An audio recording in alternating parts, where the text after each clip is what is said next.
Hello, everyone. Happy Sunday, and welcome back to our segment of Divine Femininity United. I am your girl, Dr. Bianca Miss B. Lee, and we are here for our next chapters, plural, reading of the phenomenal book, you all, A Wrinkle in Time.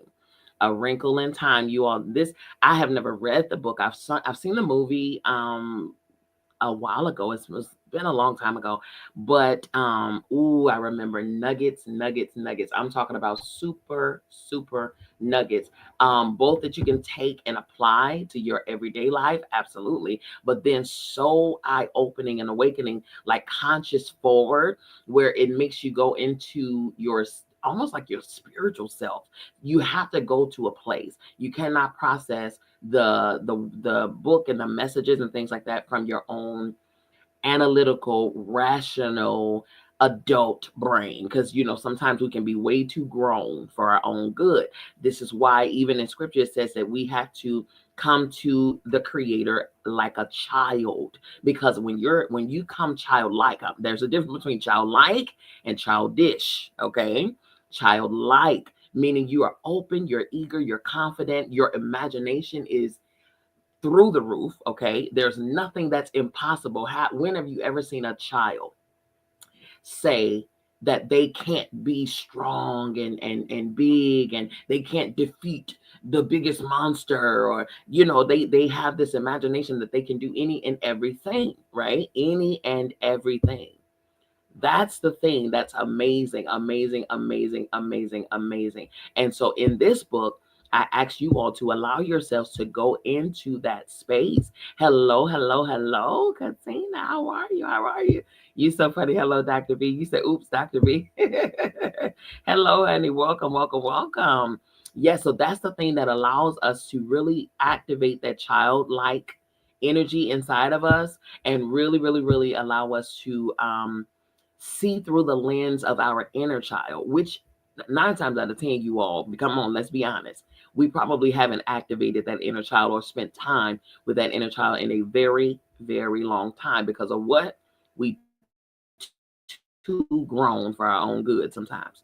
Sometimes we need to allow ourselves to go to that place of innocence, to that place of purity and childlike curiosity, that childlike expression, that all that, just the fun that came with it, the openness, the innocence, all of that. Continue to say fear is what keeps us from going back to that child. Sometimes though, to be honest, we got to go back to that to that inner child to heal, because there have been some traumas. A lot of us have traumas at that child age, at the child state. And so, but we just, because time has passed, we continue to move on, and our bodies age, we age, but that child is still traumatized internally at that age where the trauma happened. And until you heal that trauma, that child remains stunted in that area of the trauma. Hello, somebody. Okay, let's take R. Kelly for instance. Okay, so we all know the situation. Even if you don't know the details, you know the situation, unless you've been under a rock. Okay, this has been something that's been ongoing for the last 30 plus years. Okay, this man is in his 50s right now. Okay, and for some reason he always struggled with interacting with in inappropriate ways with underage women, underage girls. Okay, what is it? Because he's always gotten in trouble, he's always been reprimanded, he's always had a case, he's always had something going on, but somehow this man keeps going back to the underage girls. What is it? Is he just, is he just not getting it? Does he not care? Whatever the case. And so, of course, society is going to punish the grown man that he is, because obviously, yes, he's a grown man in stature. Hear my words. He's a grown man in stature. Internally, though, no one is taking into account that he himself was molested from the age of 6 to 12 by his very own older sister. 6 to 12. Okay? And spiritually speaking, if you know chakras, then you understand that chakras they take 7 years of development per chakra. From birth to 7 years is your root chakra. That's when you learn all of the do's and don'ts, ups and downs. Don't touch that. We do this. You have to sit here, sit like this, cross your legs, do your hair, brush your teeth, da da da da da. That's setting the foundation, root. Then from 8 up to 14 is the sacral chakra. Sacral chakra is responsible for your creativity, your imagination, what you want to be when you grow up, all of those things, all of that. But it's also responsible for your sexuality, your sexual expression, who you like, what you like, why you like it. What are you attracted to? Why are you attracted to it? Okay. Notice creativity and sexuality are in the same chakra. Because if one is tarnished or stunted, the other will be affected as well. Okay? Hear me. I need y'all to pick up what I'm putting down and follow me. He was traumatized from the age of 6 and 12, which are the years in that chakra. 6 to 12. That chakra is developed from 8 to 14. 6 to 12. Okay? So with 2 of those years, the first 2 of those years was affecting his root chakra. Okay? The rules and the do's and the don'ts. Right? So in those rules, the root chakra development phase, he's been taught and conditioned that it's okay for someone who's an adult to fondle and mess around with a child. Okay, something felt off about it, but this is my sister. My sister loves me, right? Of course she loves me. She wouldn't do anything to hurt me. But why does it feel different? Why does it feel wrong? Why does it feel like this? Do I like this? Am I supposed to like this? This is a 6-year-old who knows nothing about sexuality. Nothing. And was introduced to any type of sexual expression or feeling or whatever by way of trauma and violation. But he didn't know that he was being traumatized. He didn't know that he was being abused. He did not know this at 6 years old. In his mind, that root chakra is being developed.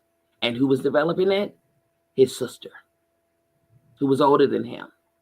Okay, so she was setting the tone to him, conditioning him to believe that it is okay for someone who's grown to mess around with a child.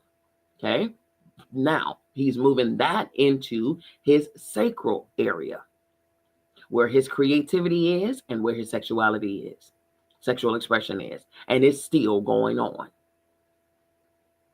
It went on for at least 3/4 of that chakra of development. Then when it stopped, and I'm gonna tell you this too, sidebar, it didn't just stop with him. She went on to violate the youngest brother as well. So now, if he's being violated, and then he see the same thing happening with his youngest brother, and no one's saying anything, well, then this has to be normal then. Come on. This is why, sidebar parents, be mindful of who you keep your kids around. Be mindful. Let's do that. Let's be a little more vigilant about who we put our children around. Because we all know how, single parents, they have an eldest child who is responsible for keeping the youngest children and things like that. And this was the scenario. Mama was a single woman. The eldest child was the one that was responsible for making sure the house was up, the kids was okay and fed, and everybody had their homework done and baths and everything that always falls on the oldest child. Coming from me, an oldest child. Trust me, I get it. I have always been the oldest child. So yes, the responsibility falls on our shoulders to help raise kids that we didn't have nothing to do with. Okay. Meanwhile, we're children too. All right. So that was her role. And so mom is going for hours and hours and hours entrusting her daughter, not ever thinking that her daughter was going to violate her sons. Not ever thinking that. right? Because we're family. We're supposed to look out for each other. We're supposed to protect each other. Yeah. Yeah. It was the family that violated him and scarred him and hurt his inner child. Now, age has happened. Now we grow up. We grow up. And from his teen years into his early 20s, that's when he was dealing with his early 20s. That's when he was dealing with Aaliyah at the right age of 14, 15 years old. Okay? Married her secretly at 15. Married her. There's other information to that too. You know, they wanted to elope because of a circumstance. All right? If you know, you know. But yeah. And saw nothing wrong with that. And sidebar two, parents involved they were fully aware. Okay? This is not anything that he pulled the wool over their heads about. Okay? But when these things are condoned and not refuted and not, condemned, then of course this person is steady being conditioned that this is okay. This is okay. This has been okay since he was 6. And it's continuing to be okay because everybody want to turn a blind eye. And then prosecution. And then court. And then this and then that. And no one is considering the fact his body is grown. His age is grown. But his trauma is still at 6 years old. And anything sexual related is going to be it's gonna go to his 6-year-old self. He's gonna be 6 years old emotionally, 6 years old sexually, where the trauma happened. And if you're 6 years old and your sexuality is at the age of 6, between 6 and 12, how can you ever relate to someone your age sexually when your trauma at that sexual stage is at a young age? You can only relate to young people who also are at that age. We're not looking at the psychological effect of this. You can throw him in prison all day long, but if you don't mitigate the problem, the actual trauma, if you don't heal the trauma, he's gonna come out of prison and go do the same thing because the trauma persists. The trauma persists. Okay? Now, let's go back to the childhood trauma. That's what happens when we do not heal it. That's what happens when we just let it sit dormant. Ignore. We're going, out of sight, out of mind. I mean, it's over with now. That was a long time ago. Long time ago, my butt. My mom had a dream. This was a couple of months ago. My mom is in her 60s. Okay. My mom had a dream a couple months ago. I would say about 6 months ago. And in the dream, she recalled a situation between her and her brother. And it made her cry in the dream because it was like a reenactment of what happened when they were kids. And she said in the dream, she was like 6 years old. Okay. So it re-hurt her feelings. She forgot all about the incident. And when she had the dream about it, she remembered it instantly. And she felt the feeling, the hurt that she felt back when she was 6 years old. And it made her cry in the dream. And she woke up crying because she re-felt all of the feelings of that initial pain or hurt that happened when she was 6. Why? Because it was not dealt with and healed at the age of 6. And now she's in her 60s and remembering it so that she can do the healing now. You see what I'm saying? Trauma sits in you until you addresses it. Your body keeps the score. I don't care how much time passes. Your body's going to hold on to every account and every situation that you've ever endured and gone through and felt and lived through and all of that until you heal. You confront first, heal, and then release. Okay? Katina says, undealt with continues to pop up when you least expect. Let me tell you, we call it shadow work. Shadow work. I'm doing a series right now every Monday on my platforms, on my pages, Facebook, and on my website, especially. We're doing a shadow work focus. It's the inner child work focus, dealing with the shadow work. Okay, if you do not confront and heal your shadows, that trauma stuff, then your shadows will come and consume you, and then they will, like Katina say, they will pop up when you least expect it. 9 times out of 10, they're going to pop up in your relationships. They're going to pop up at your jobs. They're going to pop up in your friendships. You're going to pop up with your children and how you interact with your children, depending on how your parents interacted with you. If they were abusive to you, if they were mean to you, you're likely going to be mean to your kids, whether you intend to do it or not. If you were abused and that's all you saw, you're likely going to do some abusing because that's all you know until you learn something new. Undealt with matters. And they follow you until you sit down and confront them. Okay. Now, going back to the book, you will see how one particular girl character in here, her name is Meg. She talks so ugly to herself. I mean, she calls herself stupid, ugly. Her hair is mangled. She's not this and she's not that. Why? Because everybody in her school, even her teachers, are saying, why can't you just, what's wrong with you? Why aren't you da da da da da da da? And then she gets bullied and all of that stuff. And she, instead of, it's not just them saying it to her, she's now believing everything that they say. And she's treating herself like that.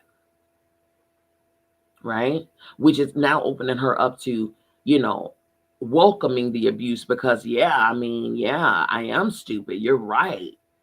Ugh, I am ugly. I know, right? Feeding into it and watering the seeds that they're putting in, that they're dropping into her. And now, but her brother is very intuitive, Charles Wallace. 5 years old. They were calling him stupid and, illiterate and all of that stuff. But he lets them just say whatever because he knows different. 5 years old. Super smart, very intuitive. I'm talking about, we would call it, clairvoyant. Now, we're just in the beginning of this book now. Then they meet a boy who's a junior in high school. His name is Calvin O'Keefe. Calvin is also highly intuitive as well. And Calvin also likes Meg. Meg talks down to herself. Calvin doesn't like it. He reverses it and compliments her. She, at this point, because this is just in the early stage, at this point, she don't know how to receive it because she's so used to being told the negative. And then she says it, she tells herself the same. And now here comes Calvin, giving her compliments and calling her beautiful and whatnot. And her eyes are gorgeous and all of the things. And she's like, what? She don't know what to do with herself. So now, and they have met these characters, Mrs. Who, Mrs. What's It, and Mrs. Witch. The witch is WCICH. Okay, so not the Wicked Witch. Okay, so we're going into the chapters 4 and 5. Okay, chapters 4 and 5. And if there's anything you pick up out of the reading or whatever, just go ahead and type it in the chat. We're airing on so many platforms. We're on Clubhouse, we're on Facebook, YouTube, Twitter, Instagram, LinkedIn, we're everywhere. Okay, right now. So hello, everyone. Welcome. Thank you for being here. And just enjoy. Allow your inner child, though. Allow your inner child to hear, to feel, and all of those things, but also process the nuggets from your now self. All right. So you're gonna have to allow yourself to be activated here. Okay. But let yourself imagine. And if you have anything you want to share, just go ahead and put it in the chat. I'm going to be flipping back and forth between the book and the chats. Okay. So bear with me. It's just one of me. Okay. All right. Here we go. Chapter 4 is called The Black Thing. The trees were lashed into a violent frenzy. Meg screamed and clutched at Calvin, and Mrs. Witch's authoritative voice called out, "Quiet! Child, did a shadow fall across the moon? Did the moon simply go out, extinguished as abruptly and completely as a candle? There was still the sound of leaves, a terrible, terrifying rushing. All light was gone. Darkness was complete. Suddenly the wind was gone and all sound. Meg felt that Calvin was being torn from her. When she reached for him, her fingers touched nothing. She screamed out, "Charles!" And whether it was to help him or for him to help her, she did not know. The word was flung back down her throat and she choked on it. She was completely alone. She had lost the protection of Calvin's hand. Charles was nowhere, either to save or to turn to. She was alone in a fragment of nothingness. No light, no sound, no feeling. Where was her body? She tried to move in her panic, but there was nothing to move. Just as light and sound had vanished, she was gone too. The Corporal Meg simply was not. Then she felt her limbs again. Her legs and arms were tingling faintly, as though they had been asleep. She blinked her eyes rapidly, but though she herself was somewhere back, nothing else was. It was not as simple as darkness or absence of light. Darkness has a tangible quality. It can be moved through and felt. In darkness, you can bark your shins. The world of things will still exist around you. She was lost in a horrifying void. It was the same way with the silence. This was more than silence. A deaf person can feel vibrations. Here, there was nothing to feel. Suddenly, she was aware of her heart beating rapidly within the cage of her ribs. Had it stopped before? What had made it start again? The tingling in her arms and legs grew stronger, and suddenly she felt movement. This movement, she felt, must be the turning of the earth, rotating on its axis, traveling its elliptic course about the sun. And this feeling of moving from the earth was somewhat like the feeling of being in the ocean, out in the ocean, beyond this rising and falling of the breakers, lying on the moving water, pulsing gently with the swells and feeling the gentle, inexorable tug of the moon. I am asleep. I'm dreaming, she thought. I'm having a nightmare. I want to wake up. Let me wake up. Well, Charles Wallace's voice said, that was quite a trip. I do think you might have warned us. Light began to pulse and quiver. Meg blinked and shoved shakily at her glasses, and there was Charles Wallace standing indignantly in front of her, his hands on his hip. Meg, he shouted. Calvin, where are you? She saw Charles. She heard him, but she could not go to him. She could not shove through the strange, trembling light to meet him. Calvin's voice came as though it was pushing through a cloud. Well, just give me time, will you? I'm older than you are. Meg gasped. It wasn't that Calvin wasn't there and then that he was. It wasn't that part of him that came back first and then the rest of him followed, like a hand and then an arm, an eye and then a nose. It was a sort of shimmering, looking at Calvin through water, through smoke, through fire. And then there he was, solid and reassuring. Meg, Charles Wallace's voice came. Meg, Calvin, where's Meg? I'm right here, she tried to say, but her voice seemed to be caught at its source. Meg, Calvin cried, and he turned around, looking about wildly. Mrs. Witch, you haven't left Meg behind, have you? Charles Wallace shouted. If you'd hurt Meg, any of you, Calvin started, but suddenly Meg felt a violent push and a shattering as though she had been thrust through a wall of glass. Oh, there you are, Charles Wallace said, and rushed over to her and hugged her. But where am I? Meg asked breathlessly, relieved to hear her voice was now coming out of her in more or less a normal way. She looked around rather wildly. They were standing in a sunlit field, and the air about them was moving in with the delicious fragrance that comes only on the rarest of spring days when the sun's touch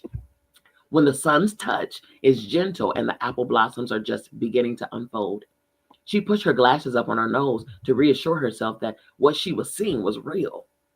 They had left the silver glint of a biting autumn evening. And now around them, everything was golden with light. The grasses of the field were a tender new green, scattered about new tiny, multicolored flowers. Meg turned slowly to face a mountain reaching so high into the sky that its peak was lost in a crowd of puffy white clouds. From the trees at the base of the mountain came a sudden singing of birds. There was an air of such ineffable peace and joy all around her that her heart's wild thumping slowed. When shall we three meet again? In thunder, lightning, or in rain? Came Mrs. Who's voice. Suddenly the three of them were there. Mrs. Whatsit with her pink stole askew, Mrs. Who with her spectacles gleaming, and Mrs. Witch still little more than a shimmer delicate, multicolored butterflies were fluttering about them as though in greeting. Miss Whatsit and Mrs. Who began to giggle, and they giggled until it seemed that whatever their private joke was, they would fall down with the wild fun of it. The shimmer seemed to be laughing. The shimmer seemed to be laughing too. It became vaguely darker and more solid, and then there appeared a figure in a black robe and a black peaked hat, beady eyes, a beaked nose, and long gray hair. One bony claw clutched a broomstick. Well, just to keep you girls happy, the strange voice said, and Mrs. Whatsit and Mrs. Who fell into each other's arms in gales of laughter. If you ladies have had your fun, I think you should tell Calvin and Meg a little more about all this, Charles Wallace said coldly. You scared Meg out of her wits, whisking her off this way without any warning. Now, I'm going to try this, you all. It's in French. Finxerant animi raro et percapa la quintis, Mrs. Who intoned, which says, Horace, to action little, less to words incline. Mrs. Who, I wish you'd stop quoting. Charles Wallace sounded very annoyed. Mrs. Whatsit adjusted her stole. But she finds it so difficult to verbalize, Charles dear. It helps her if she can quote instead of working out words of her own. And we mustn't lose our sense of humor, Miss Witch said. The only way to cope with something deadly serious is to try to treat it a little lightly. But that's going to be hard for Meg, Miss Whatsit said. It's going to be hard for her to realize that we are serious. What about me? Calvin asked. The life of your father isn't at stake, Mrs. Whatsit told him. What about Charles Wallace then? Mrs. Whatsit unoiled door hinge voice was warm with affection and pride. Charles Wallace knows. Charles Wallace knows that it's far more than just the life of his father. Charles Wallace knows what's at stake. And remember, Miss Who said, and this is in Euripides, nothing is hopeless. We must hope for everything. Where are we now?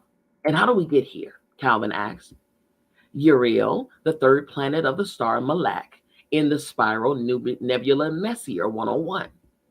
This I'm supposed to believe, Calvin asked indignantly. As you like, Miss Witch said coldly. For some reason, Meg felt that Mrs. Witch, despite her looks and ephemeral broomstick, was someone in whom one could put complete trust in. It doesn't seem any more peculiar than anything else that's happened. Well then, someone just tell me how we got here. Calvin's voice was still angry and his freckles seemed to stand out on his face. Even traveling at the speed of light, it would take us years and years to get here. Oh, we don't travel at the speed of anything, Mrs. Whatsit explained earnestly. We tesser, or you might say, we wrinkle. Clear as mud, Calvin said. Tesser, Meg thought. Could that have anything to do with Mother's tesseract? She said she was about to ask when Mrs. Witch started to speak, and one did not interrupt when Mrs. Witch was speaking. Mrs. Whatsit is young and naive. She keeps thinking she can explain things in words, Mrs. Who said. And she made another quote, and she says, French, you know, the more a man knows, the less he talks. Now that's a word. That's true, too. But she has to use words for Meg and Calvin, Charles reminded Mrs. Who. If you brought them along, they have a right to know what's going on. Meg went up to Mrs. Witch. In the intensity of her question, she had forgotten all about the tesseract. Is my father here? Mrs. Witch shook her head. Not here, Meg. Let Mrs. Whatsit explain. She is young, and the language of words is easier for her than it is for Mrs. Who and me.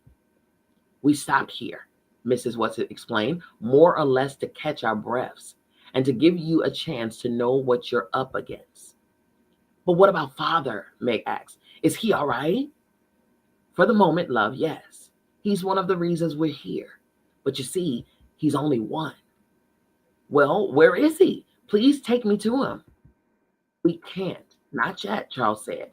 You have to be patient, Meg. But I'm not patient, Meg cried passionately. I've never been patient. Mrs. Who's glasses shone at her gently. If you want to help your father, then you must learn patience. To stake one's life for the truth. That is what we must do. That is what your father is doing. Mrs. Whatsit nodded, her voice, like Mrs. Who's, very serious, very solemn. Then she smiled her radiant smile. Now, why don't you three children wander around and Charles can explain things a little? You're perfectly safe on Uriel. That's why we stopped here to rest. But aren't you coming with us? Meg asked fearfully. There was silence for a moment. Then Mrs. Witch raised her authoritative hand. Show them, she said to Mrs. Whatsit, and at something in her voice, Meg felt prickles of apprehension. Now? Mrs. Whatsit asked, her creaky voice rising to a squeak. Whatever it was Mrs. Witch wanted them to see, it was something that made Mrs. Whatsit uncomfortable too. Now, Mrs. Witch said, they may as well know. Should I change? Mrs. Whatsit asked. Better. I hope it won't upset the children too much, Mrs. Whatsit murmured as though to herself. Should I change too? Mrs. Who asked. Oh, but I've had fun in these clothes. But I'll have to admit Mrs. Whatsit is the best at it. German, she quoted, the work proves the craftsman. Shall I transform now too? Mrs. Witch shook her head. Not yet, not here. You may wait. Now, don't be frightened, loves, Mrs. Whatsit said. Her plump little body began to shimmer, to quiver, to shift. The wild colors of her clothes began muted, whiting. The pudding bag shaped, stretched, lingered, merged, and suddenly before the children was a creature more beautiful than any Meg had ever imagined, and the beauty lay in far more than the outward description. Outwardly, Mrs. Whatsit was surely no longer a Mrs. Whatsit. She was a marble white body with powerful flanks, something like a horse, but at the same time something unlike a horse. More from the magnificently modeled back sprang a nobly formed torso, arms, and a head resembling a man's, but a man with a perfection of dignity and virtue, an exaltation of joy such as Meg had never seen before. No, she thought, it's not like a Greek centaur, but not in the least. From the shoulder, slowly a pair of wings unfolded, wings made of rainbows, of light upon water, of poetry. Calvin fell at his knees. No, Mrs. Whatsit said, though her voice was not Mrs. Whatsit's voice. Not to me, Calvin. Never to me. Stand up. Carry them, Mrs. Witch commanded. With a gesture both delicate and strong, Mrs. Whatsit knelt in front of the children, stretching her wings wide and holding them steady, but quivering. On to my back now, the new voice said. The children took hesitant steps toward the beautiful creature. But what do we call you now? Calvin asked. Oh, my dears, come the new voice, a rich voice with the warmth of a wood wind, the clarity of a trumpet, the mystery of an English horn. You can't go on changing my name each time. I metamorphose, and I've had such pleasure being Mrs. Whatsit. I think you better keep to that. It smiled at them, and the radiance of the smile was as tangible as a soft breeze, as directly warming as the rays of sun. Come, Charles Wallace clambered up. Meg and Calvin followed him. Meg sitting between the two boys. A tremor went through the great wings, and then Mrs. Whatsit lifted and they were moving through the air. Meg soon found that there was no need to cling to Charles Wallace or Calvin. The great creature's flight was serenely smooth. The boys were eagerly looking around the landscape. Look, Charles Wallace pointed. The mountains are so tall that they can't see where they end. Meg looked up, and indeed the mountains seemed to be reaching into infinity. They left the fertile fields and flew across a great plateau of granite-like rock shaped into enormous monoliths. These had a definite rhythmic form, and they were not statues. They were like nothing Meg had ever seen before. And she wondered if they had been made by wind and weather, by the formation of this earth, or if they were creations of beings like the one on which we rode. They left the great granite plain and flew over a garden even more beautiful than anything in a dream. In it were gathered many of the creatures like the one Mrs. Whatsit had become, some lying among the flowers, some swimming in a broad crystal river that flowed through the garden, some flying in what Meg was sure must be a kind of dance, moving in and out above the trees. They were making music, music that came not only from their throats, but from the movements of their great wings as well. What are they singing? Meg asked excitedly. Mrs. Whatsit shook her beautiful head. It won't go into your words. I can't possibly transfer it to your words. Are you getting any of it, Charles? Charles Wallace sat very still on the broad back. On his face, an intently listening look, the look he had when he delved into Meg and his mother's. A little, just a very little, but I think I could get more in time. Yes, you can learn it, Charles, but there isn't time. We can only stay here long enough to rest up and make a few preparations. Meg hardly listened to her. I want to know what they're saying. I want to know what it means. Try, Charles, Mrs. Whatsit urged. Try to translate. You can let yourself go now. You don't have to hold back. But I can't, Charles Wallace cried in an anguished voice. I don't know enough, not yet. Then try to work with me, and I'll see if I can't verbalize it a little for them. Charles Wallace got his look of probing, of listening. I know that look, Meg thought suddenly. Now I think I know what it means, because I myself sometimes doing math with Father when a problem is just about to come clear. Mrs. Whatsit seemed to be listening to Charles's thoughts. Well, yes, that's an idea. I can try. Too bad you don't really know it, so you can give it to me directly, Charles. It's so much more work than this way. Don't be lazy, Charles said. Mrs. Whatsit did not take offense. She explained, oh, it's my favorite kind of work, Charles. That's why they chose me to go along, even though I'm so much younger. It's my one real talent, but it takes a tremendous amount of energy, and we're going to need every ounce of energy for what's ahead of us. But I'll try. For Calvin and Meg, I'll try. She was silent. The great wings almost stopped moving. Only a delicate stirring seemed to keep them aloft. Listen then, Mrs. Whatsit said. The resonant voice rose, and the words seemed to be all around them, so that Meg felt that she could almost reach out and touch them. Sing unto the Lord a new song, and his praise from the end of the earth. Yea, that go down to the sea, and all that is therein, the isles and the inhabitants thereof. Let the wilderness and the cities thereof lift their voice. Let the inhabitants of the rock sing. Let them shout from the top of the mountains. Let them give glory unto our Lord. Throughout her entire body, Meg felt a pulse of joy, such as she had never known before. Calvin's hand reached out. He did not clasp her hand in his. He moved his fingers so that they were barely touching hers, but joy flowed through them, back and forth between them, around them and about them and inside them. When Mrs. Whatsit sighed, it seemed completely incomprehensible that through this bliss could come the faintest whisper of doubt. We must go now, children. Mrs. Whatsit's voice was deep with sadness, and Meg could not understand. Raising her head, Mrs. Whatsit gave a call that seemed to be a command, and one of the creatures flying above the trees nearest them raised his head to listen, and then flew off and picked 3 flowers from a tree growing near the river and brought them over. Each of you take one, Mrs. Watson said. I'll tell you how to use them later. As Meg took her flower, she realized that it was not a single blossom, but hundreds of tiny flowerets forming a kind of hollow bell. Where are we going? Calvin asked. Up.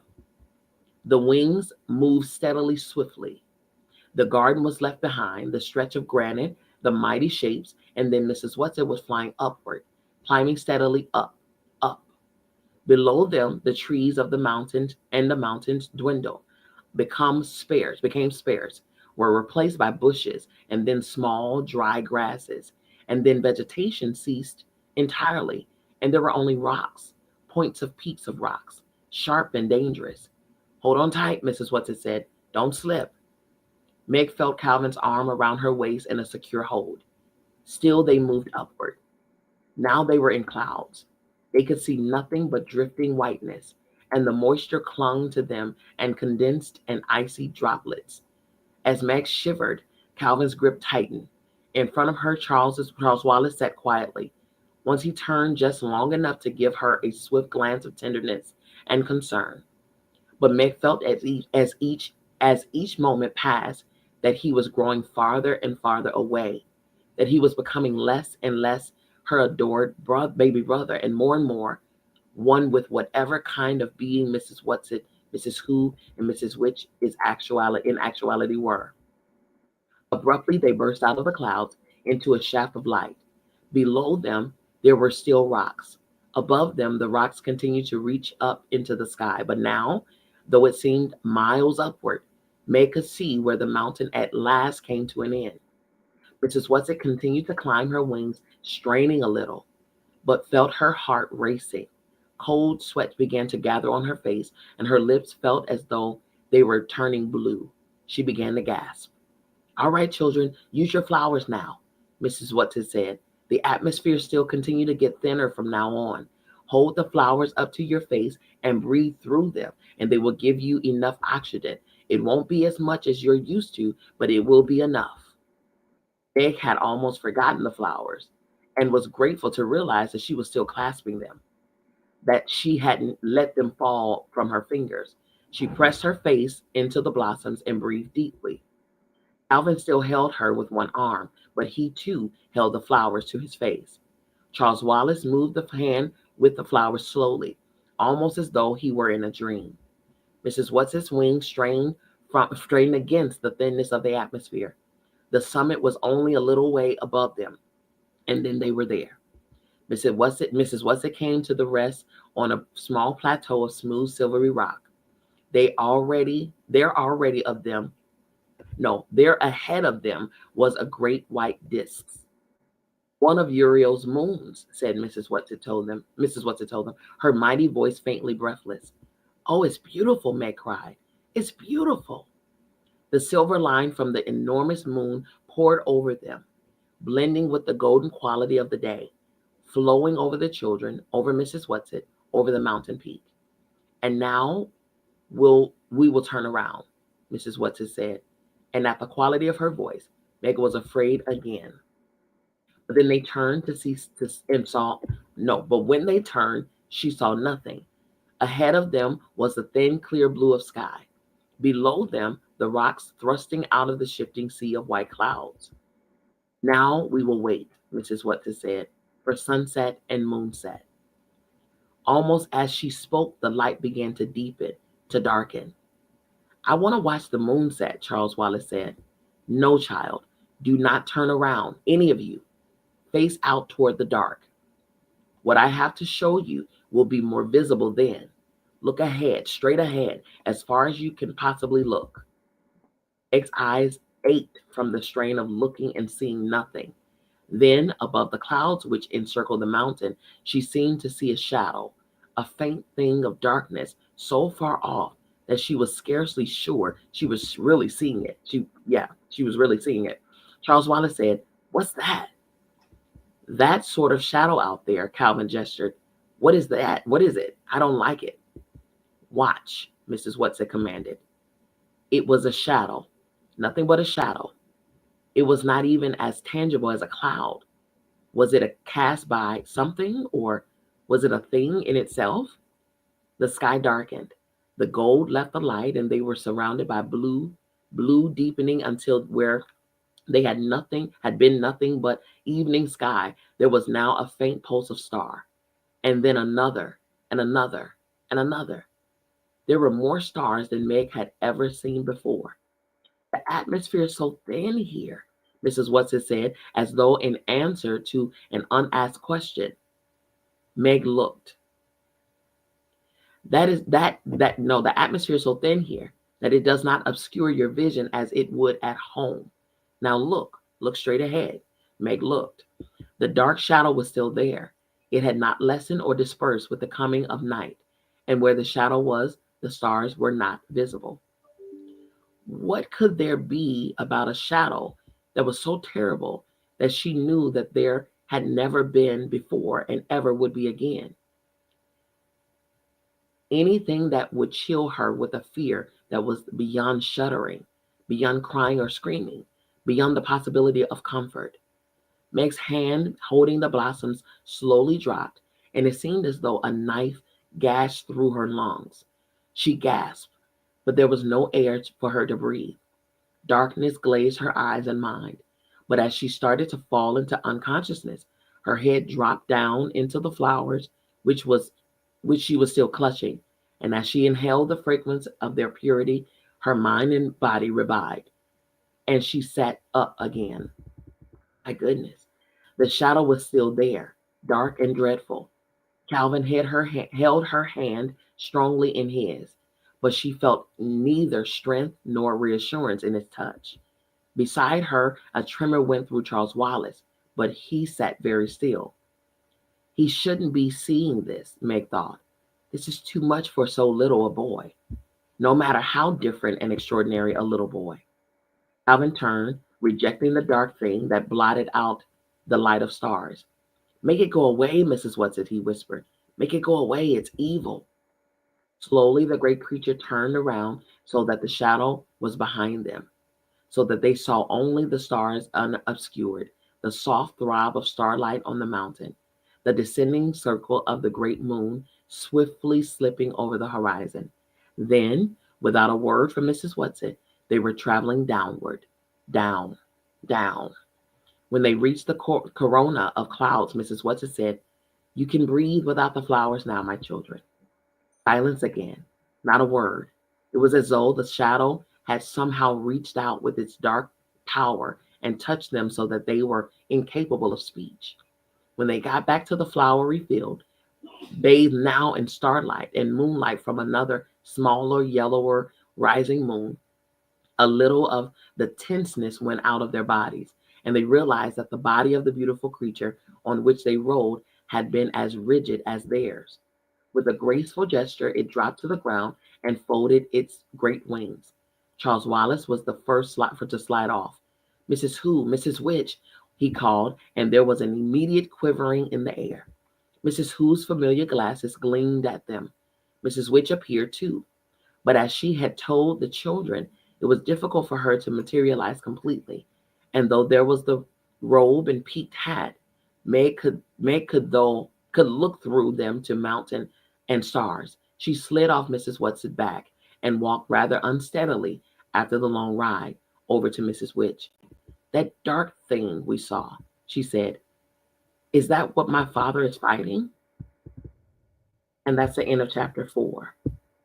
Ooh, my goodness, y'all. That's something. Okay, so here are some significant pieces about that chapter before I go into the next one. First of all, I don't know if you all have ever listened to people's near-death experiences, right? I myself had one, but mine was different. I saw stars. I saw a lot of things. What she experienced, what she described when they were riding, the stillness, the beauty,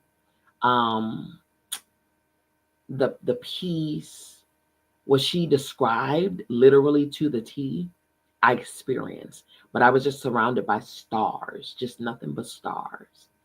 Um, and it was so peaceful. Like it was so silent, but not silent. It was the vibrations, it was all of that. It was awesome. So as she was describing, I was almost kind of reliving what I experienced in my memory, which was so cool. Which also says that even from the author standpoint, she somehow probably had her own experience. But in any case, if you have listened to some near death experiences, you would hear how each one of them, or some of them, most of them, would describe seeing the grass, and the grass being a green that they have never seen before, a most beautiful, peculiar green. You would hear them describing flowers with colors that are so vibrant that they have never seen before in this human life.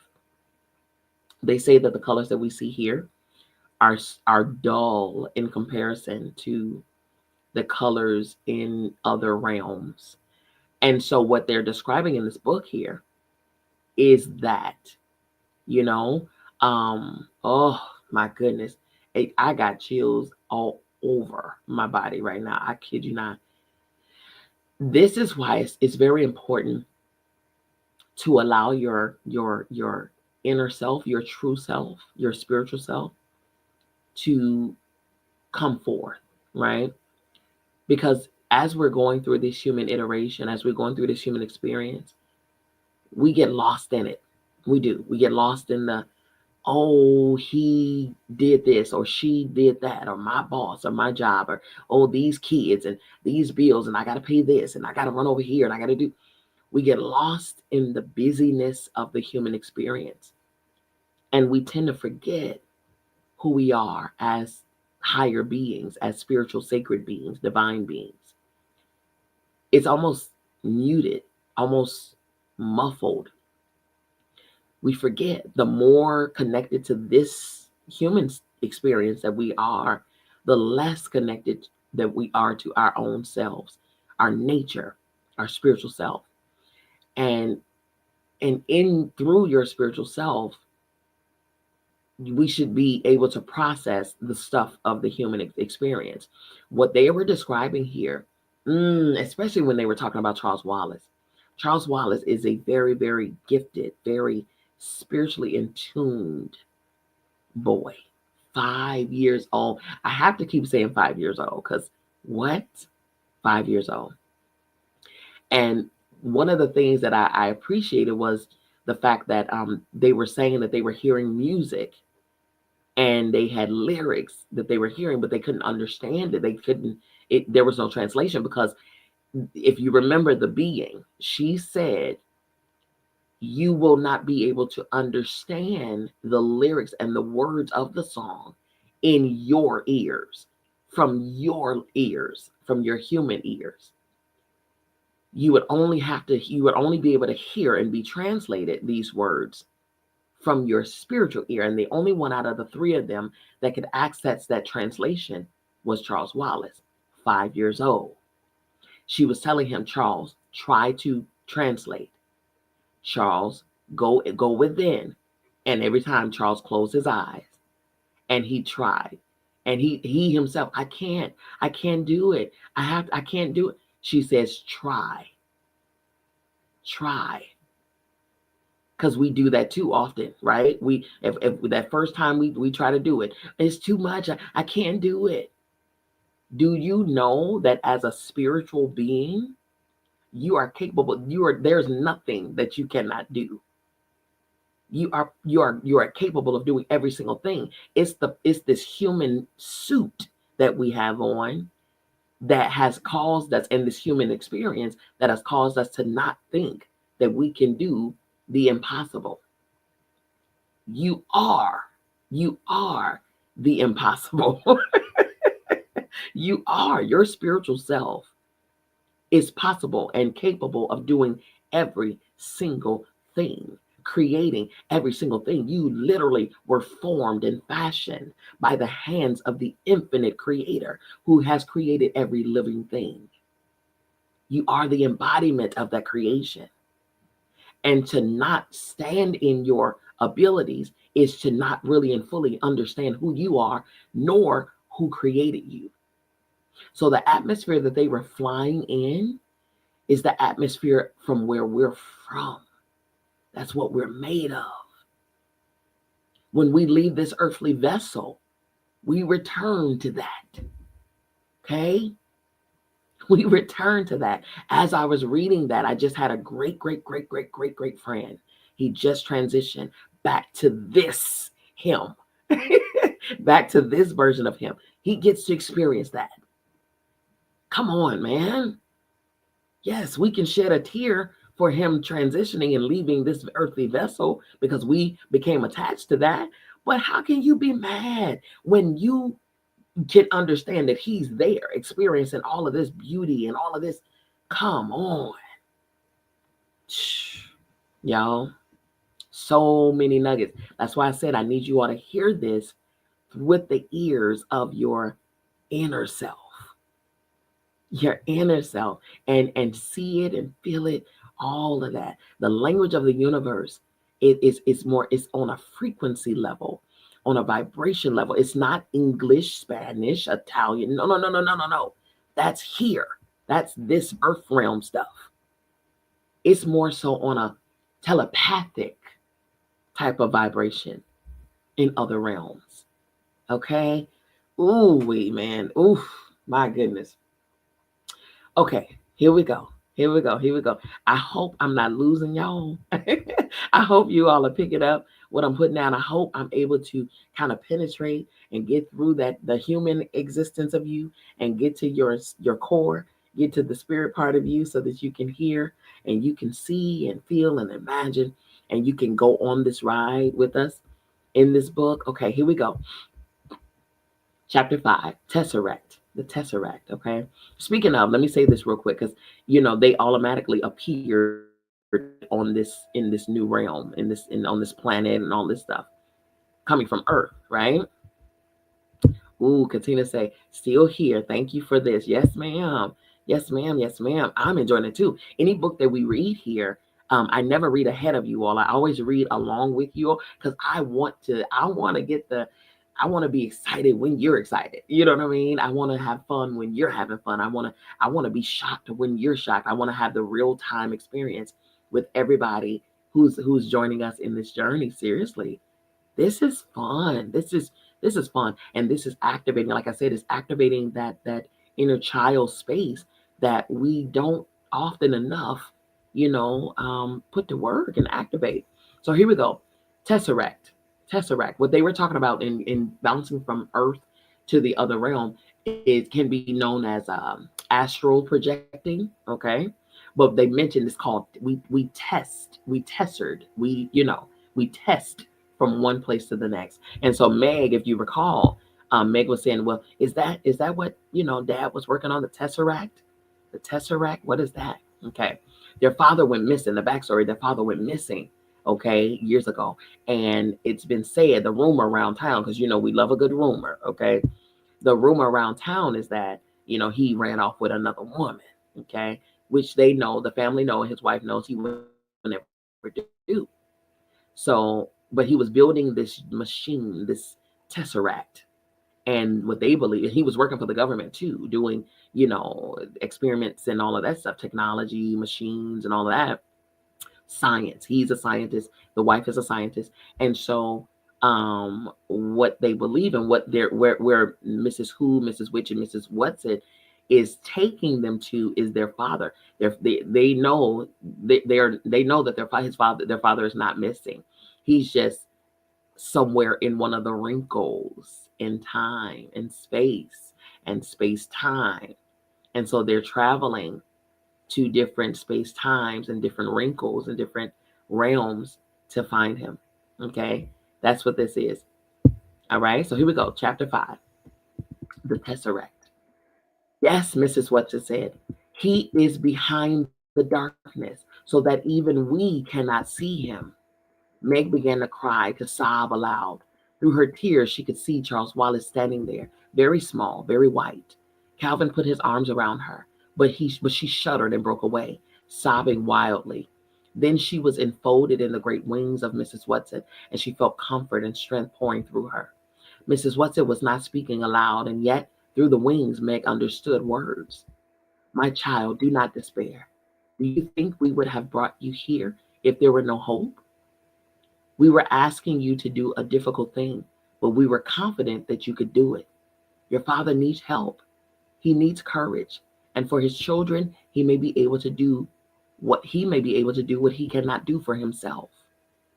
Now, Mrs. Witch says, are we ready? Where are we going? Where are we going? Calvin said. Again, Meg felt an actual physical tingling of fear as Mrs. Witch spoke. We must go behind this shadow. But we will not do it all at once, Mrs. Watson comforted them. We will do it in short stages. She looked at Meg. Now we will test her. We will wrinkle again. Do you understand? No, Meg said flatly. Mrs. Watson sighed. Explanations are not easy when they are about things for which your civilization still have no words. Calvin talked about traveling at speed of light. You understand that, little Meg? Yes, Meg nodded. That, of course, is the impractical long way around. We have learned to take shortcuts wherever possible. I know that's right. Sort of like math, Meg asked. Like in math. Mrs. Watson looked over at Mrs. Who. Take your skirt and show them. And Mrs. Watson said something, and Mrs. Who said something in Spanish and said, experience is the mother of knowledge. Mrs. Who took a portion of her white robe in her hands and held it tight. You see, Mrs. Watson said, if a very small insect were to move from the section of my skirt in Mrs. Who's right hand to that in her left, it would be quite a long walk for him if he had to walk straight across. Swiftly, Mrs. Who brought her hands still holding the skirt together. Now you see, Mrs. Watson said, he would be there without that long trip. That is how we travel. So what happened was, there's a picture here. So she has her skirt stretched out, maybe arm to arm, length, stretched out wide. One end of the skirt on one hand, the other end of the skirt in another hand. That's the long way, she said. But she brought the hands together and put the two ends of the skirts together.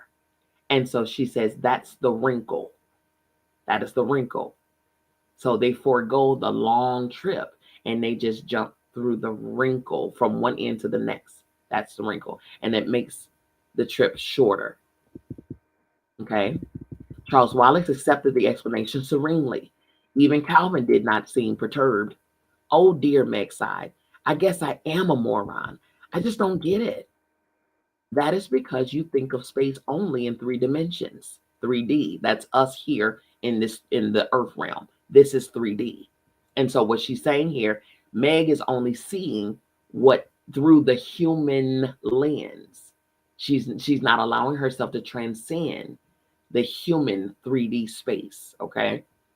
Here it's limited here. We are, my goodness. That's why you have to get back to your actual self, because it transcends this space here. Okay.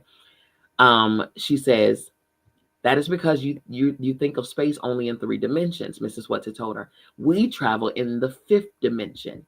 This is something you can understand, Meg. Don't be afraid to try. Was your mother able to explain a tesseract to you? Well, she never did, Meg said. She got so upset about it. Why, Mrs. Watson? She said it had something to do with her and father. It was a concept they were playing with, Mrs. Watson said, going beyond the 4th dimension to the 5th. Did your mother explain it to you, Charles? Well, yes, Charles looked a little embarrassed. Please don't be hurt, Meg. I just kept at her while you were at school till I got it out of her. Meg sighed. Just explain it to me. Okay, Charles said. What is the 1st dimension? Well, a line. Okay. And the 2nd dimension? Well, you'd square the line. A flat line would be in the 2nd dimension. And the 3rd? Well, you'd square the 2nd dimension. Then the square wouldn't be flat anymore. It would have a bottom and sides and a top. And the 4th? Well, I guess if you want to put it into mathematical terms, you'd square the square. But you can't take a pencil and draw it the way you can the first three. I know it's got something to do with Einstein and time. I guess maybe you could call the fourth dimension time. That's right, Charles said. Good girl. Okay, then, for the fifth dimension, you'd square the fourth, wouldn't you? I guess so. Well, the fifth dimension's a tesseract. You add that to the other four dimensions, and you can travel through space without having to go the long way around. In other words, to put it into Euclid or old fashioned plane geometry, a straight line is not the shortest distance between 2 points. For a brief, illuminating second, Meg's face had the listening probe expression that was so often seen on Charles's. I see, she cried. I got it. For just a moment, I got it. I can't possibly explain it now, but there for a second I saw it. She turned excitedly to Calvin. Did you get it? He nodded. Enough. I don't understand it the way Charles Wallace does, but enough to get the idea. So now we go, Mrs. Witch said. There is not all three time that no, there is not all the time in the world. See, they have Mrs. Witch stuttering. And so how it's written in the book, she says, so now we go. There is not all the time in the world. So they have her stuttering. So I'm trying to read all of the I's and the T's and all of the things so that you all can understand it without me having to do the stutter. She said, could we hold hands? Meg asked. Calvin took her hand and held it tightly in his. So what this is, let me pause here. First of all, I'm loving this. Why? Because this is dimensions, spirituality, consciousness, elevation, science, mathematics coming together. Geometry too, coming together. Numbers, numerology coming together. This is why I say all the time, y'all, just because you don't understand it doesn't mean it has no relevance. Everything that the creator created had a purpose attached to it. Numbers, sound, vibration, frequency, shapes, all of those things. Okay? Every single thing, every planet out there in the solar system is not there for decorations. The moon, the sun, we are in one galaxy amongst billions of other galaxies. Billions. We are in one. So if all of this is going on in the one, what do you think is happening in the billions of the other galaxies? Come on, y'all. We got to use critical thinking here, okay? That's where the other realms and stuff is coming from. Portals and black holes and all of those things. Black holes pull and sucks within. It pulls things into it. Where does it go? Because nothing has ever come outside of a black hole. It goes to where? And it's likely because if you recall, Charles Wallace, Meg, and Calvin was pulled into the realm that they were in. Okay? Probably likely like the black hole suction. Y'all need to understand. All right? Just because you don't delve into the things of science and all of this thing does not mean that it is not there. We have a whole NASA division for stuff like this. Okay? Come on now. And this book, although written quote unquote fictionally, art always imitate life. Understand it. It's just wrapped in the lens of entertainment or fiction and all of this stuff. Art imitates life all the time. Pay attention. You got to see it with your eyes, okay? You got to see it with your inner eyes, all right? She said, can we hold hands? Yes. Okay. You can try, Miss Watson said, though I'm not sure how it would work. You see, though we travel together, we travel alone. We will go first and take you afterward in the backwash. That may be easier for you. As she spoke, the great white body began to waver, the wings to dissolve into mist. Mrs. Who seemed to evaporate into until there was nothing but the glasses. And then the glasses, too, disappeared.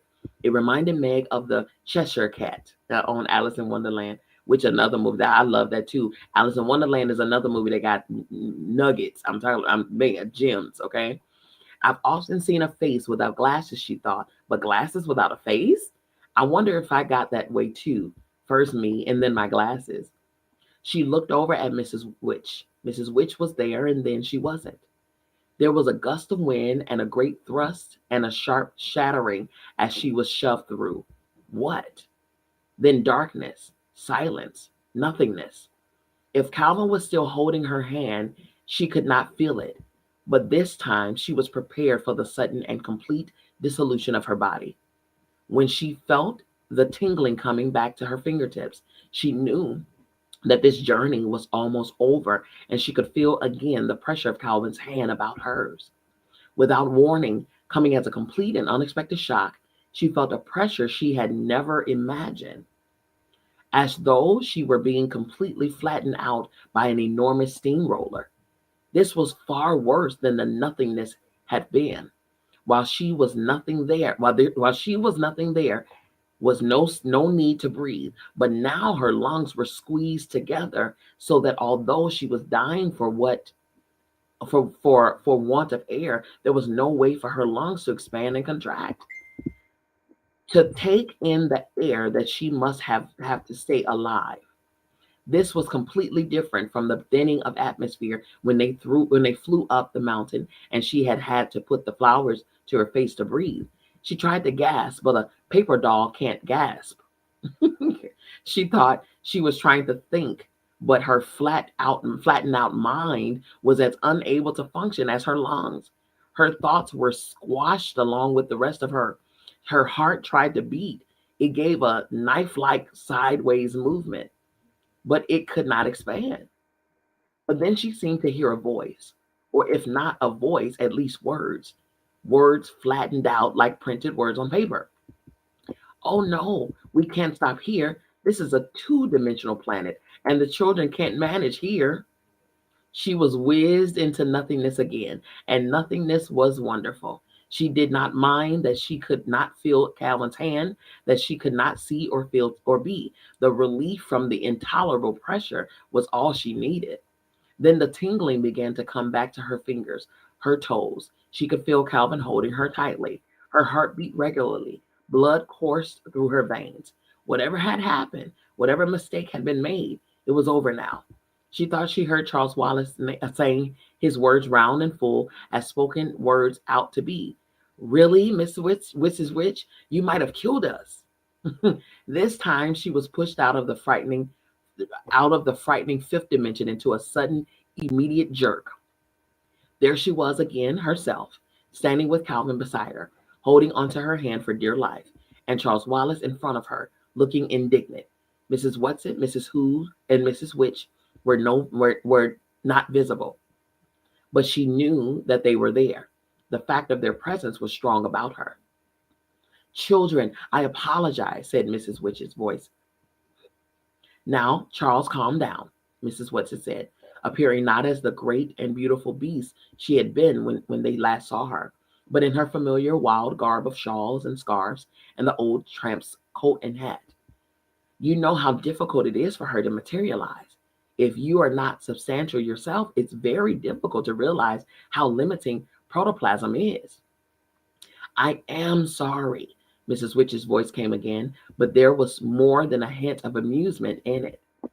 It is not funny. Charles Wallace gave a childish stamp of his foot. Mrs. Who's glasses shone out, and the rest of her appeared more slowly behind her. We are such stuff as dreams are made of. She smiled broadly. Prospero in The Tempest. I do like that play. You didn't do it on purpose? Charles demanded. Oh, my darling, of course not, Mrs. Watson said quickly. It was just a very understandable mistake. It was very difficult for Mrs. Witch to think in a corporal way. She wouldn't hurt you deliberately, you know that. And it's really a very pleasant little planet and rather amusing to be flat. We always enjoy our visits there. Where are we now then? Charles Wallace demanded. And why? On Orion's belt. We have a friend here, and we want you to have a look at your own planet. When are we going home? Meg asked anxiously. What about Mother? What about the twins? They'll be terribly worried about us. When we didn't come in at bedtime, well, Mother must be frantic by now. She and the twins and Fort will have been looking and looking for us, and of course, we aren't there to be found. Now, don't worry, my pet, Mrs. Whatsit said cheerfully. We took care of that before we left. Your mother has had enough to worry her with you and Charles to cope with, and not knowing about your father without our adding to her anxieties. We took a time wrinkle as well as a space wrinkle. It's very easy to do if you just know how. What do you mean? Meg asked plaintively. Please, Mrs. Whatsit, it's all so confusing. Just relax and don't worry over things that needn't trouble you, Mrs. Whatsit said. We made a nice, tidy little time tester. And unless something goes terribly wrong, we'll have you back about 5 minutes before you left. And there'll be time to spare, and nobody will ever need to know you were gone at all. Though, of course, you'll be telling your mother, dear lamb, that she is. And if something goes terribly wrong, it won't matter whether we ever get back at all. Wow. Don't frighten them, Mrs. Witch's voice came. Are you losing faith? Oh, no, no, I'm not. But Meg thought her voice sounded a little faint. I hope this is a nice planet, Calvin said. We can't see much of it. Does it ever clear up? Meg looked around her, realizing that she had been so breathless from the journey and the stop on the two-dimensional planet that she had not noticed her surroundings. And perhaps this was not very surprising, for the main thing about the surroundings was exactly that they were unnoticeable. They seemed to be standing on some kind of nondescript flat surface. The air around them was gray. It was not exactly fog, but she could see nothing through it. Visibility was limited to the nicely definite bodies of Charles Wallace and Calvin, the rather unbelievable bodies of Mrs. Whatsit and Mrs. Who, and a faint occasional glimmer that was Mrs. Witch. Come, children, Mrs. Whatsit said. We don't have to go far, and we might as well walk. It will do you good to stretch your legs a little. As they moved through the grayness, Meg caught an occasional glimpse of shag-like rocks, but there were no traces of trees or bushes, nothing but flat ground under her feet, no sign of any vegetation at all. Finally, ahead of them there loomed what seemed to be a hill of stone. As they approached it, Meg could see that there was an entrance that led into a deep, dark cavern. Are we going in there? She asked nervously. Don't be afraid, Mrs. Whatsit said. It's easier for the happy medium to work with then. Oh, you'll like her, children. She's very jolly. If ever I saw her looking unhappy, I would be very depressed myself. As long as she can laugh, I'm sure everything is going to come out right in the end. Mrs. Whatsit, came Mrs. Witch's voice severely, just because you are very young is no excuse for talking too much. Mrs. Whatsit looked hurt, but she subsided.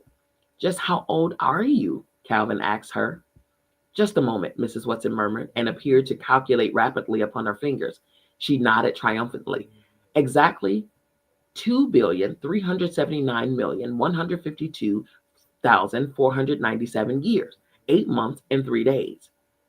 That is according to your calendar, of course, which even you know isn't very accurate. I know, right? Oh, God. That's a whole other discussion. My goodness. She leaned closer to Meg and Calvin and whispered, it was really a very great honor to me to be chosen for this mission. It's just because of my verbalizing and materializing it so well, you know. But of course, we can't take any credit for our talents. It's how we use them that counts. We can't take any credit for our talents. It's how we use them that counts. That's true. God, that's true. If you are gifted, if you have gifts and abilities and anointings on you, if you have, then having the talent in and of itself, the gift in and of itself, the anointing in and of itself is one thing, but it matters not if you don't use them. Come on, come on. That was a word. That's why I said, boy, you got to listen. You got to listen. It's one thing to have the skill, the ability, the talent, the gift, the anointing. It's another thing to use them. It's how you use them that counts. Love that. And I make too far, and she said, and I make far too many mistakes. That's why Mrs. Who and I enjoyed seeing Mrs. Witch make a mistake when she tried to land on a two-dimensional planet. It was that we were laughing at, not at you. She was laughing at herself, you see. She's really terrible, terribly nice to us younger ones. Meg was listening with such an interest to what Mrs. Wetzel was saying that she hardly noticed when they went into the cave. The transition from the grayness of outside to the grayness of inside was almost unnoticeable. She saw a flickering light ahead of them, ahead and down, and it was toward this that they went. As they drew closer, she realized that it was a fire. It's, it gets very cold in here, Mrs. Wetzel said, so we asked her to have a good bonfire going for you. As they approached the fire, they could see a dark shadow against it. And as they went closer, still they could see that the shadow was a woman. She wore a turban of beautiful pale mauve silk and a long flowing purple satin gown. In her hands was a crystal ball into which she was gazing raptly. She did not appear to see the children, Mrs. Watson, Mrs. Who, or Mrs. Witch, but continued to stare into the crystal ball. And as she stared, she began to laugh. And she laughed and laughed at whatever it was that she was seeing. Mrs. Witch's voice rang out clear and strong, echoing against the walls of the cavern, and the words fell with a sonorous clang. We are here. The woman looked up from the ball, and when she saw them, she got up and curtsied deeply. Mrs. Watson and Mrs. Who dropped small curtsies in return, and the shimmer seemed to bow slightly. Oh, medium dear, Mrs. Watson said, these are the children. Charles Wallace Murry. Charles Wallace bowed. Margaret Murry.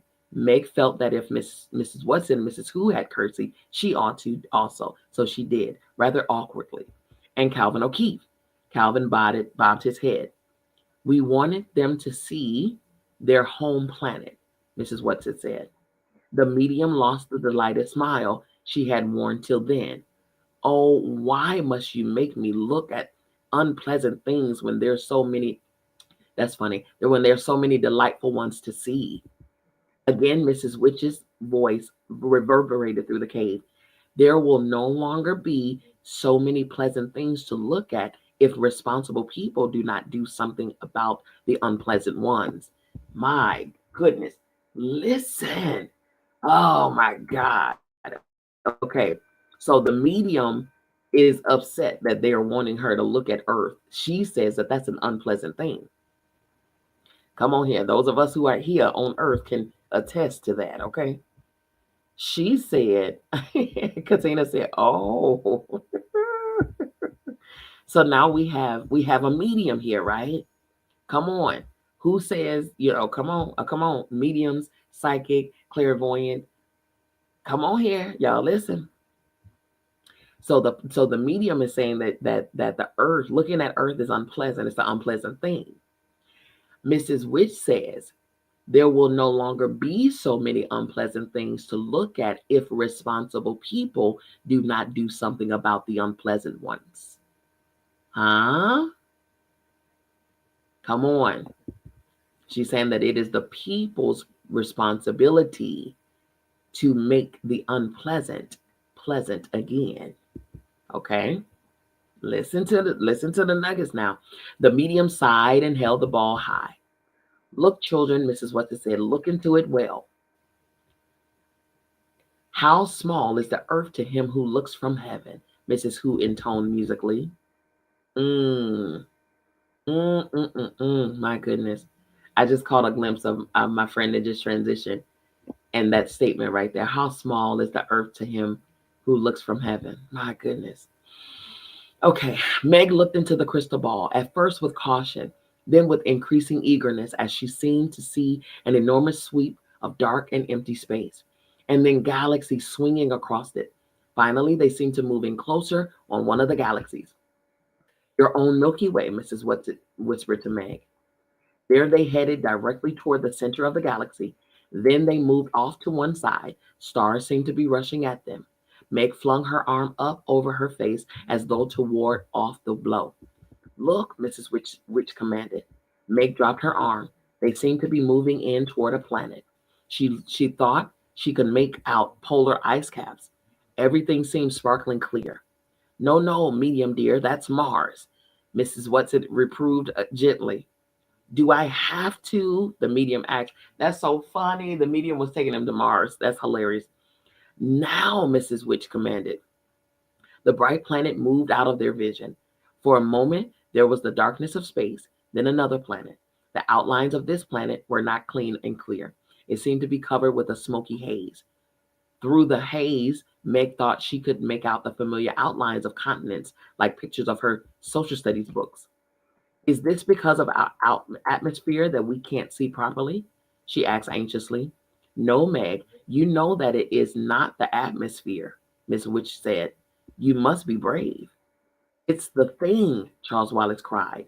It's the dark thing we saw from the mountain peak, or Uriel, when we were riding on Mrs. What's-his back. Did it just come? Meg asked in agony, unable to take her eyes from the sickness of the shadow which darkened the beauty of the earth. Did it just come while we've been here? While we've been gone? Miss Witch's voice seemed very tired. Tell her, she said to Mrs. Whatsit. Mrs. Whatsit sighed. No, Meg, it hasn't just come. It has been there for a great many years. That is why your planet is such a troubled one. Man, man, man. Ooh, y'all. Ooh, my goodness. My heart just got sad. Golly, man. So that shadow that they were scared of, that Calvin saw, and they couldn't look directly at, and felt evil. My goodness. She said, she's, she said, no, Meg, it hasn't just come. It has been there for a great many years. That is why your planet is such a troubled one. But why? Calvin started to ask, his voice croaking hoarsely. Mrs. Whatsit raised her hand to silence him. We showed you the dark thing on Uriel first. All for many reasons. First, because the atmosphere on the mountain peaks there is so clear and thin, you can see it for what it is. My God. Listen, y'all. Oh, Jesus. I'm getting so much, man. My goodness. So here, she just stated here, she had to take them to a place, y'all. My God, I hope y'all getting this. She had to take them to a place where the atmosphere was more clear in order for them to see that shadow for what it was. It couldn't blend into the things in the atmosphere or hide away and disguise itself. Oh God, she had to take them out of their usual element where the shadow it looks like regular everyday living, and take them to a place where it was more clear so that they can see the shadow for what it was. My God. And she goes on to say, and we thought it would be easier for you to understand it if you saw it. Well, someplace else first, not your own earth. I hate it, Charles Wallace cried passionately. I hate the dark thing. Miss Watson nodded. Yes, Charles dear, we all do. That's another reason why we wanted to prepare you on Uriel. We thought it would be too frightening for you to see it first of all about your own beloved world. But what is it? Calvin demanded. We know that it's evil, but what is it? You have said it. Miss Witch's voice rang out. It is evil. It is the powers of darkness. But what's going to happen? Meg's voice trembled. Oh, please, Miss Witch, tell me what's going to happen. We will continue to fight. Something in Miss Witch's voice made all three of the children stand straighter, throwing back their shoulders with determination, looking at the glimmer that was Mrs. Witch with pride and confidence. And we're not alone, you know, children, came Miss Whatsit, the comforter. All through the universe, it's being fought. All through the cosmos, And why? Because it's a grand and exciting battle.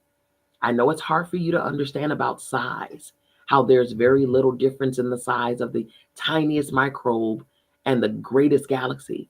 You think about it, and maybe it won't be so seem strange to you that some of our very best fighters have come right from your own planet. And it's a little planet, dears, out of the edge of the little galaxy. You can be proud that it's done so well. Who have our fighters been? Calvin asked. Oh, you must know them, dear, Miss Whatsit said. Mrs. Who's spectacles shone out of them triumphantly. And the light shineth in darkness, and the darkness comprehended it not. Ooh, Jesus? Charles Wallace said. Why, of course, Jesus. Of course, Mrs. Whatsit said. Go on, Charles, love. There were others. All your great artists. They've been lights for us to see by. Leonardo da Vinci? Calvin suggested tentatively. And Michelangelo? And Shakespeare, Charles Wallace yet called out. And Bach, and Pasteur, and Madame Curie, and Einstein. Now Calvin's voice rang with confidence. And Schweitzer, and Gandhi, and Buddha, and Beethoven, and Rembrandt, and St. Francis. Now you, Meg, Mrs. What's it ordered? Oh, Euclid, I suppose. Meg was in such an agony of impatience that her voice grated irritably. And Copernicus. But what about father? Please, what about father? We are going to your father, Mrs. Whatsit said.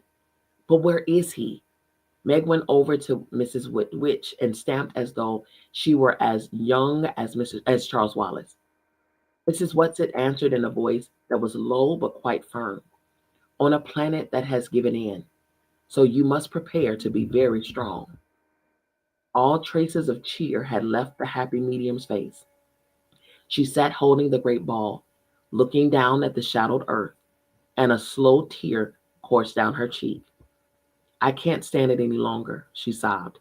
Watch now, children. Watch. Jeez. Y'all. Y'all. Y'all. Katina. Isn't that powerful? Golly, man. I have to breathe.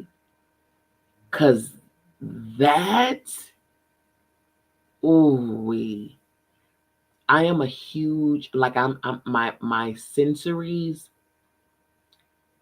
I pick up very easily, especially spiritual things, very easily. And I don't just sense them. I feel them. I embody them. I feel them through my being.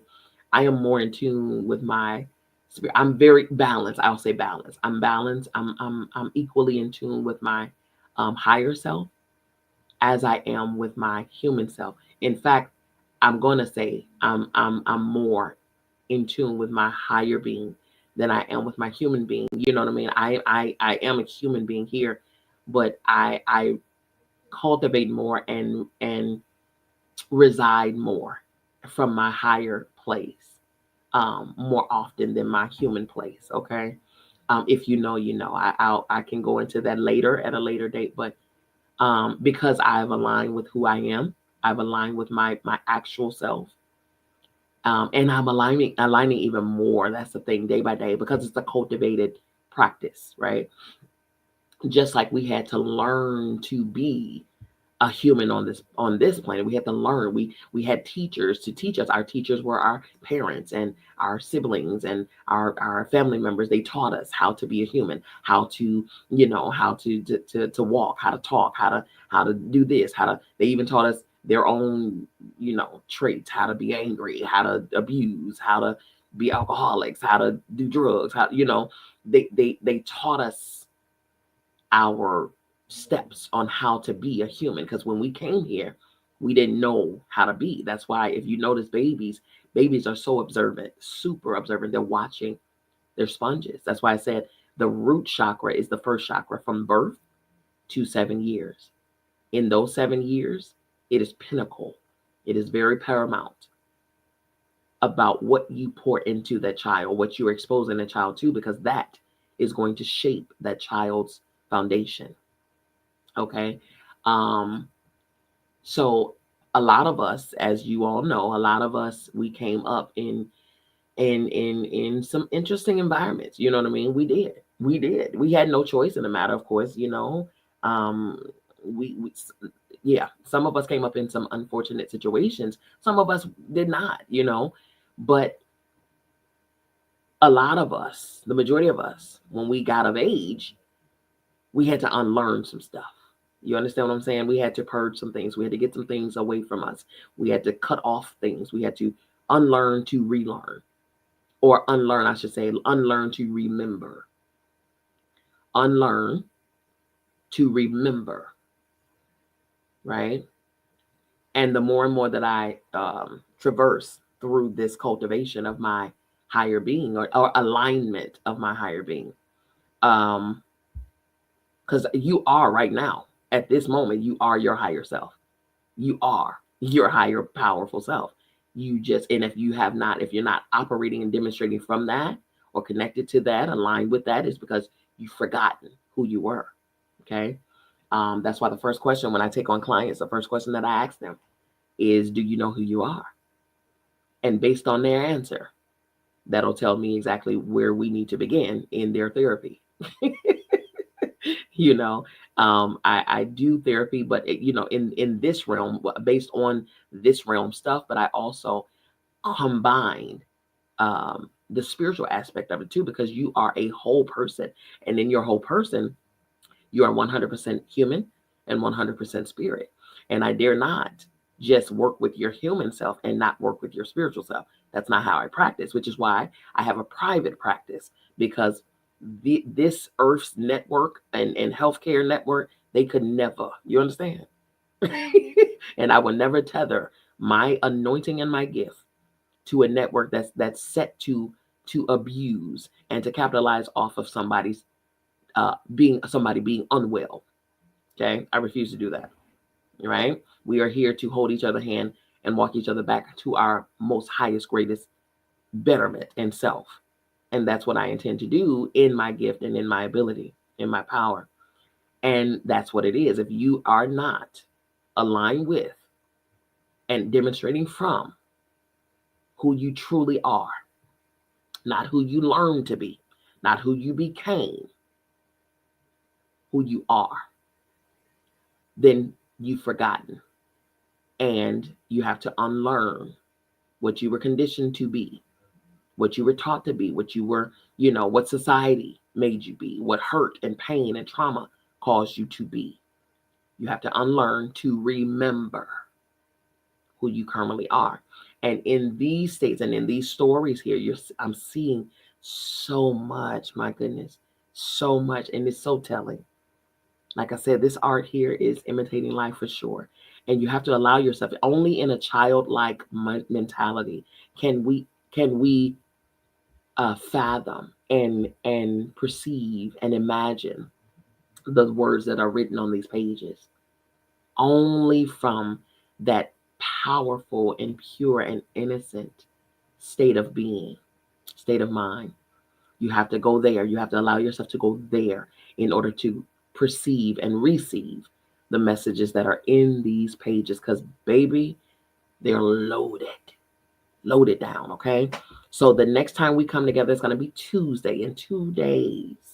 And we're going to be reading chapter 6 and 7. And we're starting off chapter 6, y'all, with the happy medium. Because remember, she ended this chapter with, just look, children, just look, watch. And they're going to, in chapter 6, we're going to see what they were looking at. Because mind you, she was showing them the planet Earth. She was showing them the planet Earth. She was about to, and they're going to see what energies are surrounding, are on, and operating through the planet Earth. Listen, y'all better be here.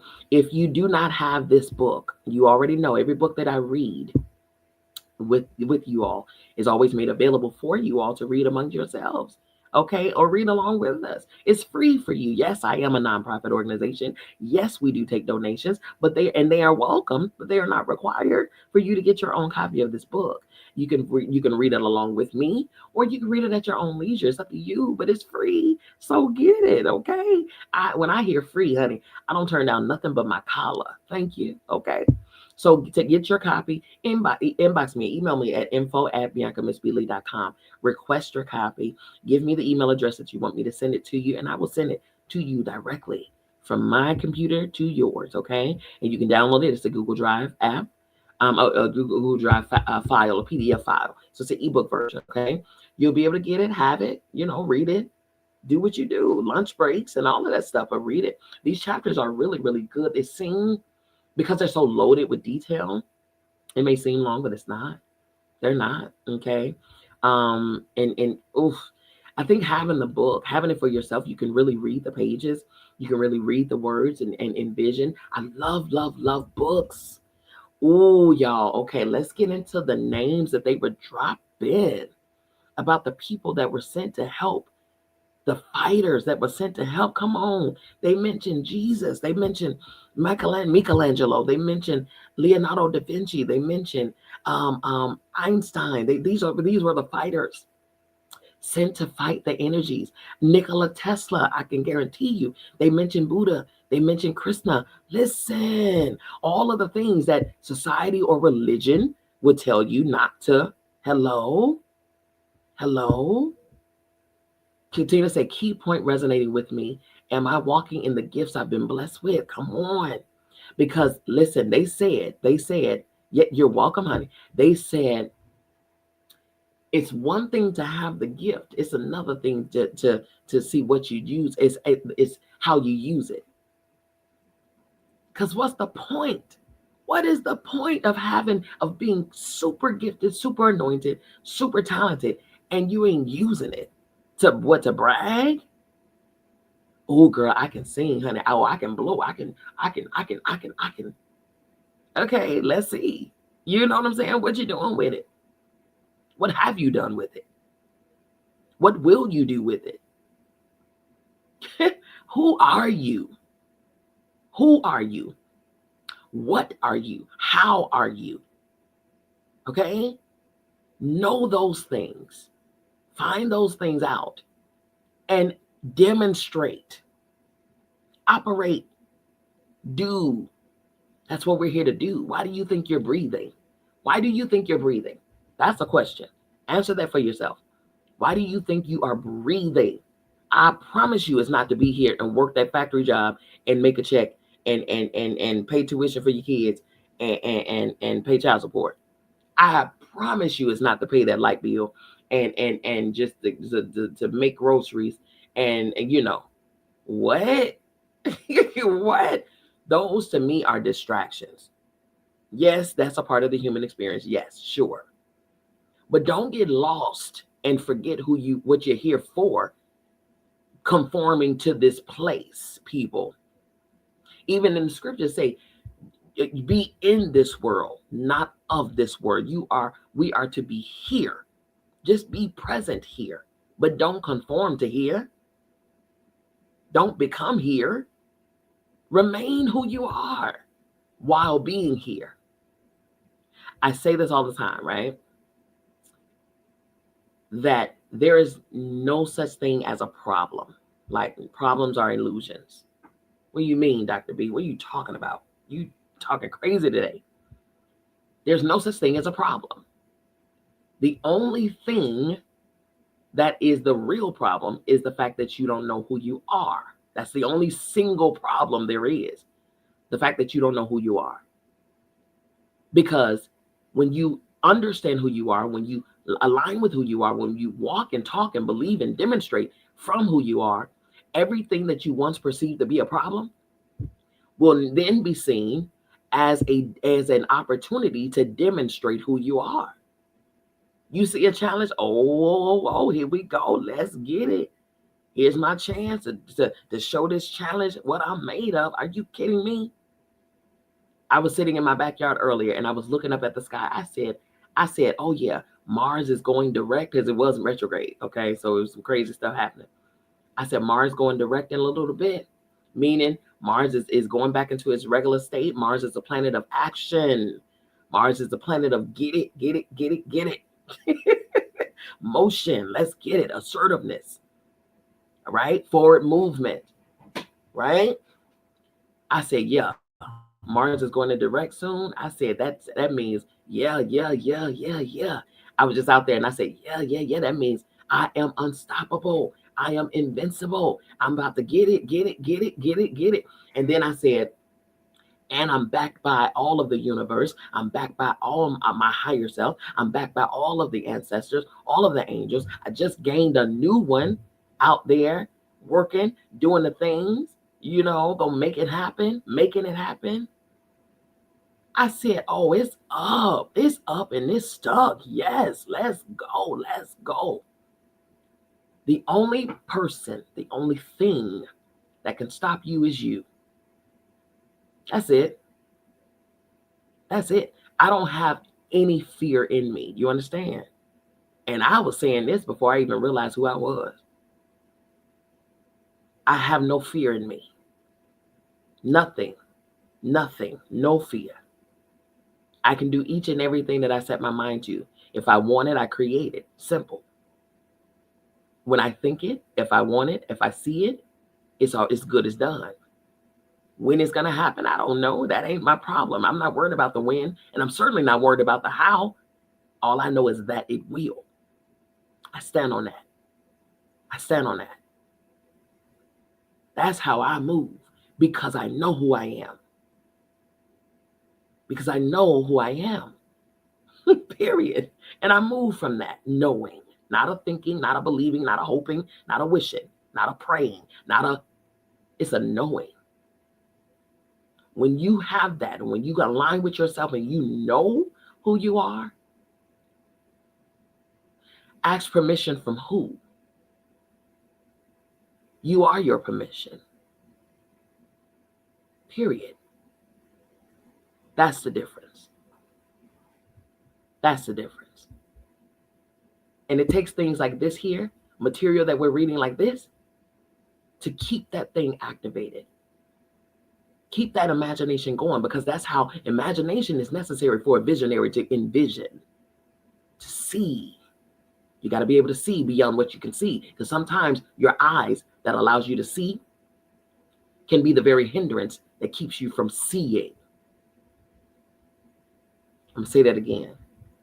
Your eyes, what you see in front of you, can be the very thing that hinders you from seeing, imagining. Because you too consumed with what's happening right now in your face. I don't care what the situation looks like. Who cares what it looks like? What can you see? Right? Sight can impair vision. Hear me.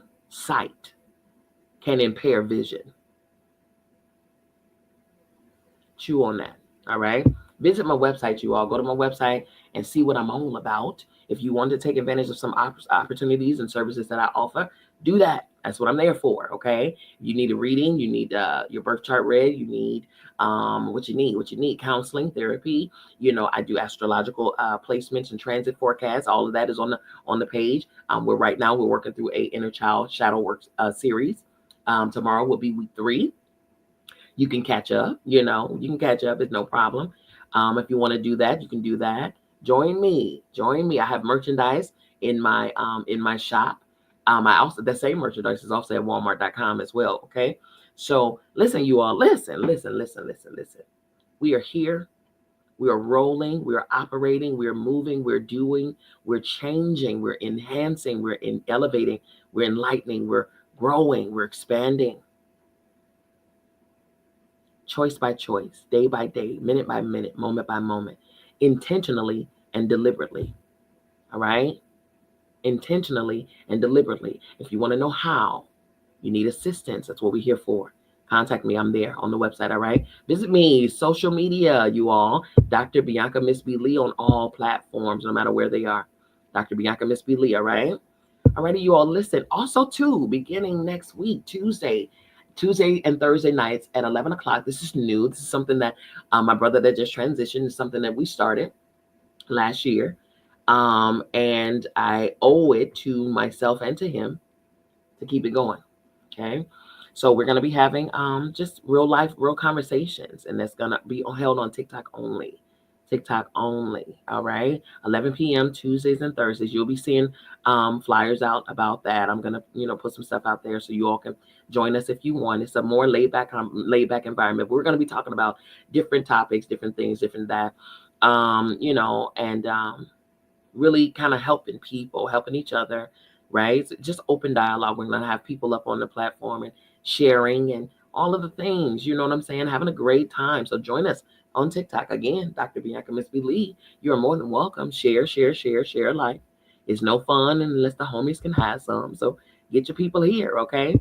Alrighty, you all. That's it. That's it. I've kept you for 2 hours, and I think that's enough. I want to send you back to your day.